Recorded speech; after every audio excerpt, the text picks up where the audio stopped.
दशकों से पलायन का दंश झेल रहा है। ना चाहते हुए भी यहाँ के लोग पलायन करने को मजबूर हैं।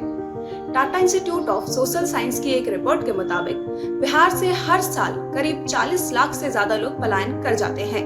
बिहार को अग्रणी राज्य बनाने का संकल्प लेकर पदयात्रा कर रहे प्रशांत किशोर का कहना है कि बिहार में घर के घर खाली हो गए हैं। पलायन के कारण यहाँ पर परिवार की परिकल्पना ही खत्म हो गई है। हमने इस बात पर ध्यान नहीं दिया। बिहार में परिवार की परिकल्पना ही पलायन ने खत्म कर दी। जो पैसे वाले लोग हैं, मध्यम वर्गीय परिवार के लोग हैं, उनको भी अपने बच्चों के साथ रहने का सुख नहीं है। उनको भी अपने बच्चों को पढ़ने के लिए बाहर ही भेजना है। कहीं नौकरी लग गया तो कहता है बंगलोरे में रहो, नोएडा में रहो, भैया यहाँ वापस नहीं आना।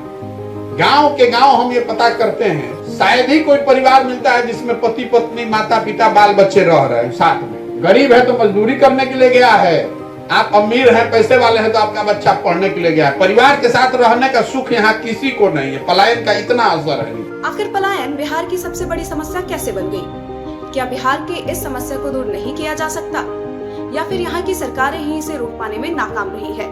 तो चलिए सबसे पहले समझते हैं कि बिहार में आखिर पलायन क्यों हो रहा है। वैसे तो पलायन की कई वजहें हैं, लेकिन 4 वजहों से बिहारी सबसे ज्यादा पलायन कर रहे हैं। बिहार की बहुत बड़ी आबादी खेती पर निर्भर है, लेकिन 65% लोगों के पास खेती योग्य जमीन ही नहीं है। बिहार में हर साल 40 लाख से ज्यादा लोग पलायन कर जाते हैं।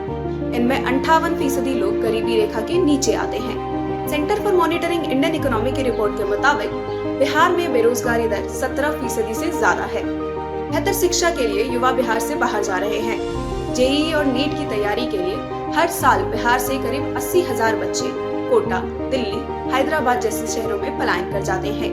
बिहार के लोग बेहतर भविष्य और रोजगार के लिए देश के 12 राज्यों में सबसे अधिक पलायन करते हैं। इन राज्यों में महाराष्ट्र, पंजाब, दिल्ली, हरियाणा, गुजरात, पश्चिम बंगाल, आंध्र प्रदेश, कर्नाटक, केरल, तमिलनाडु, झारखंड और छत्तीसगढ़ शामिल हैं।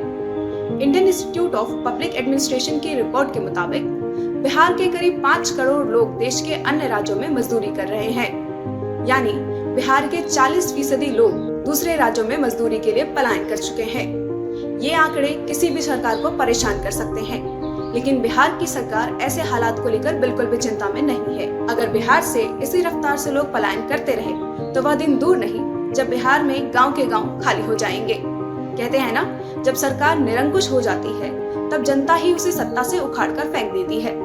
बिहार में अब ऐसा वक्त आ गया है।